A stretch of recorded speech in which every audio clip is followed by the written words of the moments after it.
Pemirsa, parade Gebogan diiringi alunan Bleganjur dari Banjar Kembang Merte, Desa Candi Kuning Batu Riti, berhasil menyedot perhatian wisatawan di DTW Ulun Danu Bratan. Selain itu, dipentaskan fragmentari Dewi Danu di areal Beji kawasan setempat. Dua acara tersebut merupakan bagian festival Ulun Danu Bratan yang menjadi magnet bagi para pengunjung. Festival Ulun Danu Bratan yang digelar sejak 20 Juli hingga 17 Agustus 2024 menghadirkan rangkaian tradisi budaya Bali yang bisa dinikmati wisatawan. Setiap hari Rabu, Kamis, dan Jumat, pengunjung disuguhi parade gebogan dari festival yang melibatkan 20 desa adat Gebok Satakan Pura Ulun Danu Bratan dan digelar sebagai bagian dari promosi pariwisata yang lebih dinamis dan berkelanjutan. Sedangkan setiap Sabtu dan Minggu kegiatan serupa berlangsung di The Bloom Garden.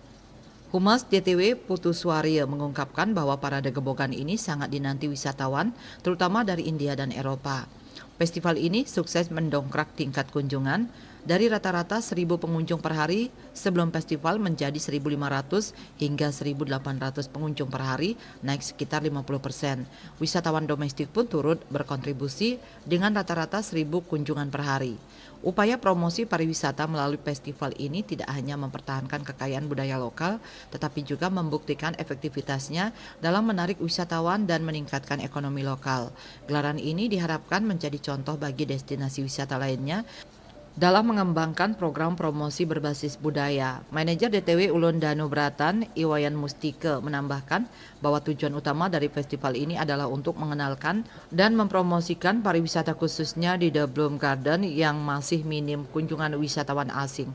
Saat ini rata-rata kunjungan wisatawan di The Bloom Garden hanya sekitar 300 orang per hari. Dengan adanya festival Gebogan, telah terdongkrak menjadi 500 jumlah kunjungan namun masih didominasi wisatawan domestik. Bali Post melaporkan.